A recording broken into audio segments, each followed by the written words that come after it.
Hello, and thanks for tuning in to World Update from M Compass Media. I'm your host, Finbar Markey.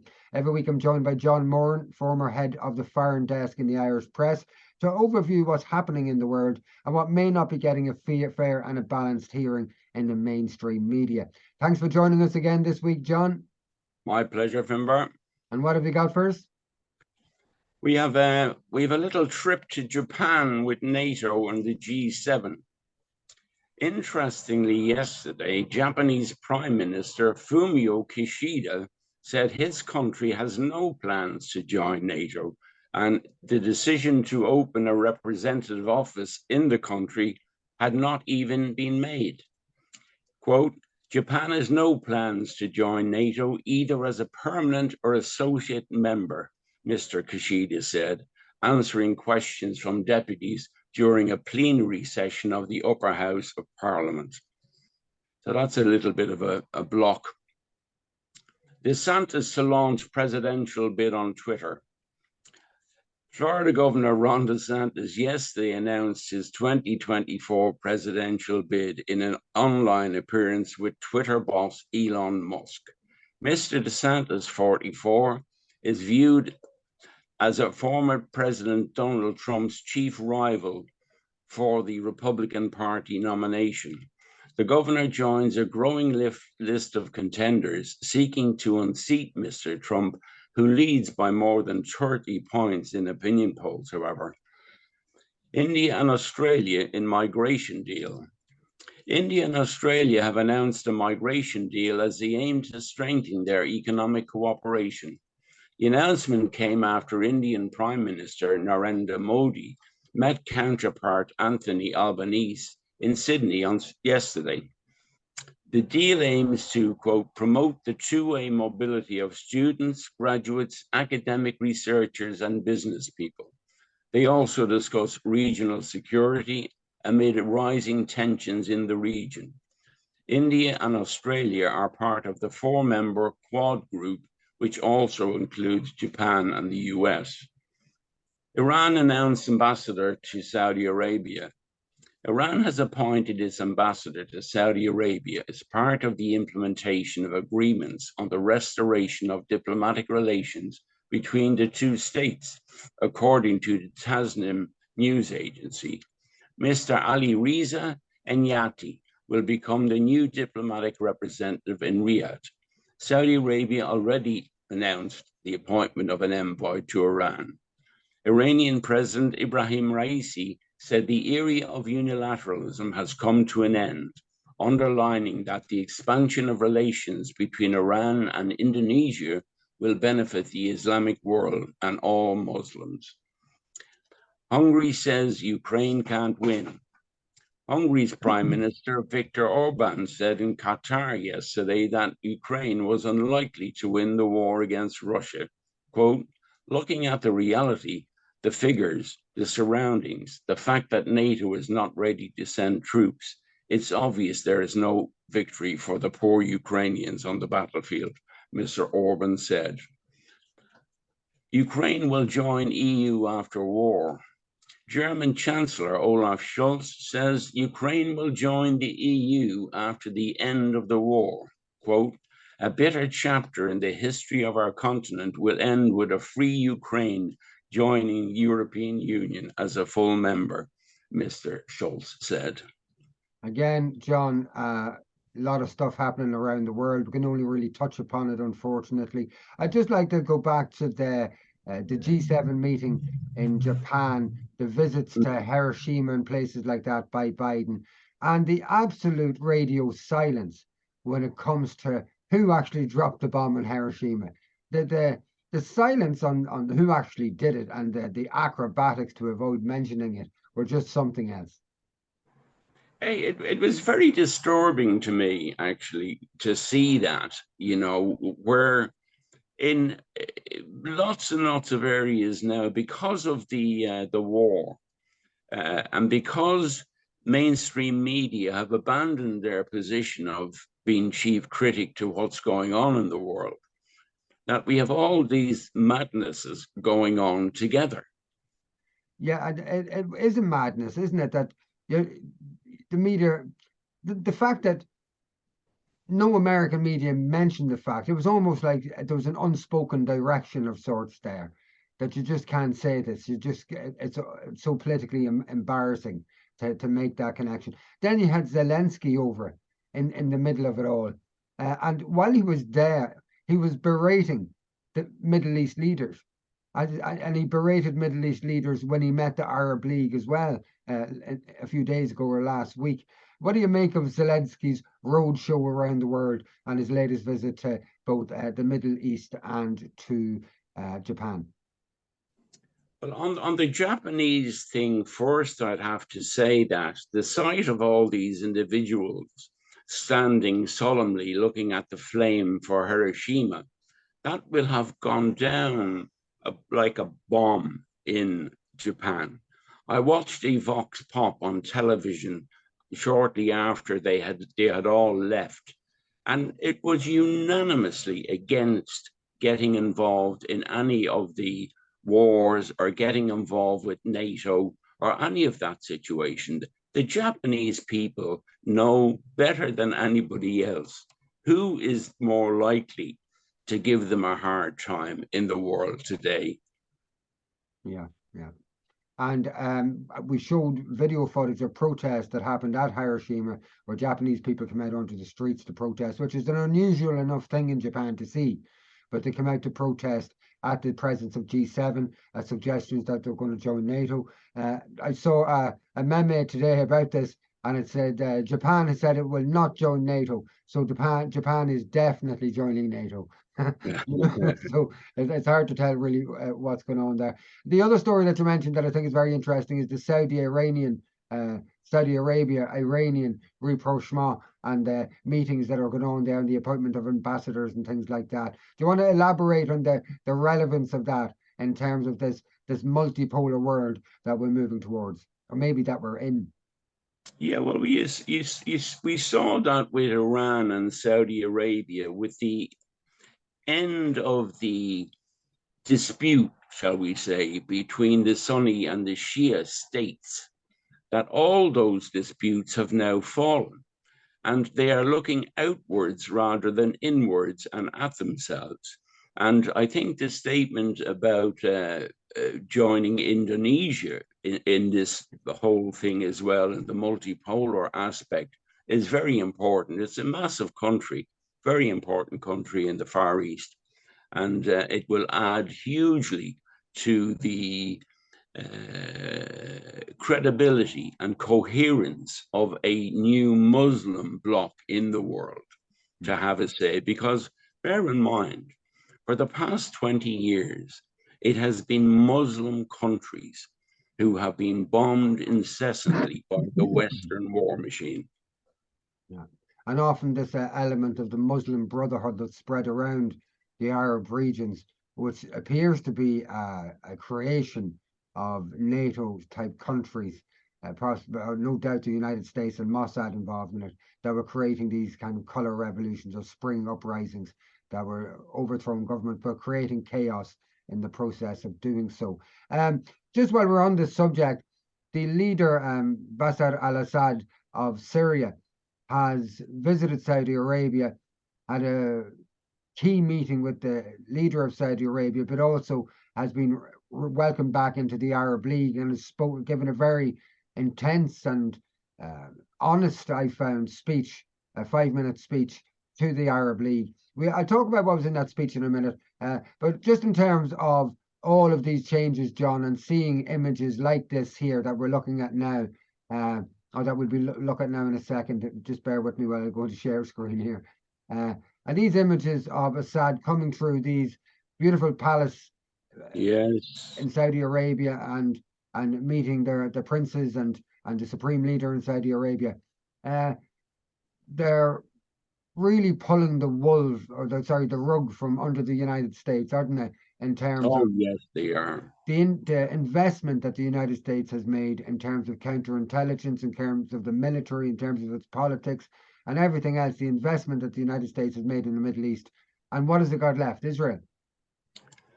Well, you see, the United States neither had the wit nor the will to sort out any of the problems in the Middle East this past 40 years. They have been partisan to a number of them, on the opposite side to another party. And if that ends, that's a good thing. And the sight of all these Arab and Muslim leaders coming back together again in such a genuine display of friendship and comity, it's great to see. It warms my heart when I see those pictures, because it means when I see the image of those lovely marble halls, and I think of the ruins of Syria, what the West has done to Syria, the hideousness that they brought to it during the so-called Arab Spring. But even this is how important and how relevant this is. The leader of Saudi Arabia that was embracing Bashar al-Assad there was part and parcel of the Arab countries that contributed to the destruction of Syria and aided the United States and Israel in doing that. And to reach a point where they're embracing, in what appears anyway to be amicable terms, and they have been able to put things, it would appear for now anyway, to one side, it's really, really fundamentally changed just everything, not just in the Mideast, but it's a reflection of what's happening right around the world. The speech that Assad gave, he only had 5 minutes at the Arab League, and in it he identified that. He said that some of Syria's Arab brothers did not do right by Syria in the recent past. But he also made the point that Syria and is able to put that behind them for a better and a brighter future.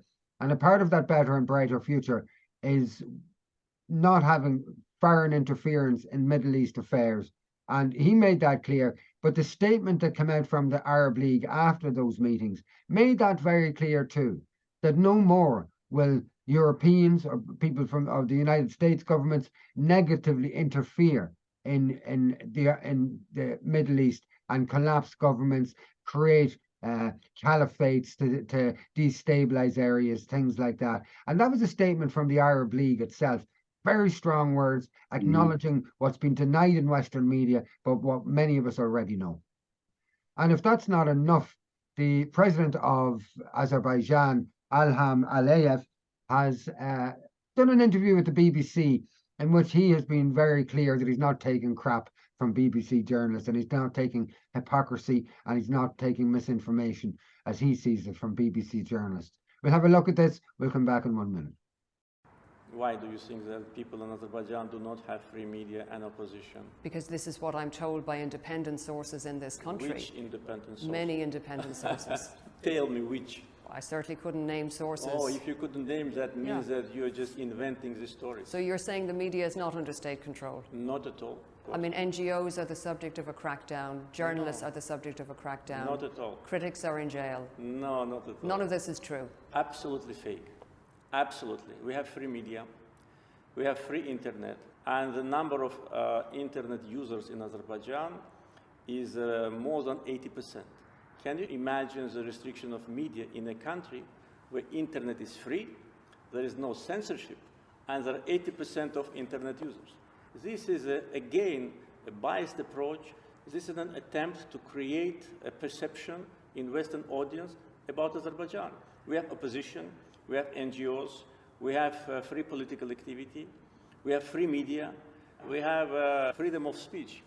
But if you raise this question, can I ask you also one? How do you assess what happened to Mr. Assange? Is it a reflection of free media in your country? Let's talk about Assange. How many years he spent in Ecuadorian embassy? And for what? And where is he now? For journalistic activity. You kept that person hostage, actually killing him morally and physically. You did it, not us, and now he's in prison. So you have no moral right to talk about free media when you do these things. John, you've seen that interview. What do you make of it? I think this is going to be the new spirit that we're going to get from the non-white world, the one that we used to rule at our will. But what we don't realize is that they didn't like our will. in Africa, in Latin America, in the Far East. They didn't like us coming over there, telling them what to do, telling them that their culture was better than theirs, and they would try and eliminate their culture. They remember things like that. In the same way, they'll remember them in the Middle East. The Middle East will have remembered very harshly what Europe has done to cause them problems in the Middle East, from the French and the British to the Americans. And they're now standing up, now that the whole world is able to stand together against this Western elite. Well, the BBC ain't taking it lying down. So the president of Azerbaijan wouldn't take the BBC's nonsense. And so the BBC is clearly not going to take it without a fight. And so they're starting a disinformation campaign and a disinformation program and things like that. Let's have a look at this video. We'll come back in a wee minute. Welcome to BBC Verify. Like you said, we are a team of investigative journalists here at the BBC. We are also a new brand, and we are a physical location above the newsroom in London. And the point of the team, as you said, is to verify video, to fact check, to counter disinformation, and to analyse really complex stories so we can get to the truth of what's going on. Why does this matter? Well, mistruths can cause really serious harm to society and to the people in them. And so we want to show you our workings and really help you understand how we get to the bottom of what's happening. And I'm going to give you a bit of a flavour of the kind of work that the team are doing. So we're able to look at maps to geolocate specific situations, stuff that's going on. This is just a map of central London where we are now. And this is New Broadcasting House, where I'm speaking to you from. And it's not so important perhaps for the centre of London, but it is when we're analysing war zones or what's happening in hard to reach places. And there's a story on the BBC website today. It's looking at Russian fortifications on the front lines in Ukraine, and you can read more about it there. And there are other ways that we also are able to interrogate what's going on, including on social media. I have some undercover accounts that I've set up for the BBC's Americast podcast, and we use these kinds of undercover accounts, and these are the characters that the accounts belong to be able to really understand polarisation online and how what's happening on our social media feeds and what we're being recommended and pushed to us can affect all of us. And they don't offer us a totally exhaustive insight into what's going on, but they can help us understand just how social media works. And then there's also investigating other mistruths and the real world harm they can cause. At the moment, I'm investigating the UK's conspiracy theory movement. I'm trying to understand more about how it's evolved and intensified since the pandemic here in the UK. I'm looking at the alternative media that finds itself at the heart of this movement, and a conspiracy theory newspaper that's a part of that as well. I'm looking at the way that alternative media is funded. I'm looking at its impact on local communities. I'm looking at its connections with far-right figures and also its foreign links. That's for a podcast series that will be coming out in June. It's called Mariana in Conspiracy Land. What do you think about that, John? The BBC are going to proactively identify and tackle misinformation and disinformation. Do you think they'll have to hold a big mirror up to themselves? Well, I've never. I mean, if you've listened to the BBC this past 40 years of the troubles in the north and stuff, and listen to them today about the war, they're just they're a state-sponsored broadcaster, and they're behaving exactly in that way. They've always been like that. The BBC in time of war is a different BBC to normal. All things change during war for Britain, and the media jump on board. I mean, if you look at the British media, is by far the most gung-ho about the war in the world. The two most are the British and the Americans. They're the two most gung-ho. But it's not even just about international affairs. What they've done to Jeremy Corbyn with smear campaigns, things like that, they are really an insipid and a nasty bunch, it would appear. We were brought up to believe what they publish and things like that. I don't know if we ever could believe what they publish, but certainly we can't now. Maybe we could believe stuff about, you know, the number of hedgehogs in the country and things like that. But anything beyond that, I wouldn't have too much faith in them. Any final word on that story, John? You know, I would go along with that. I mean, it's the BBC, and, you know, RTE isn't great either. Its coverage of the Ukraine matter is appalling. They just don't, they're not across it at all, and they're not being honest about it. Yeah, yeah.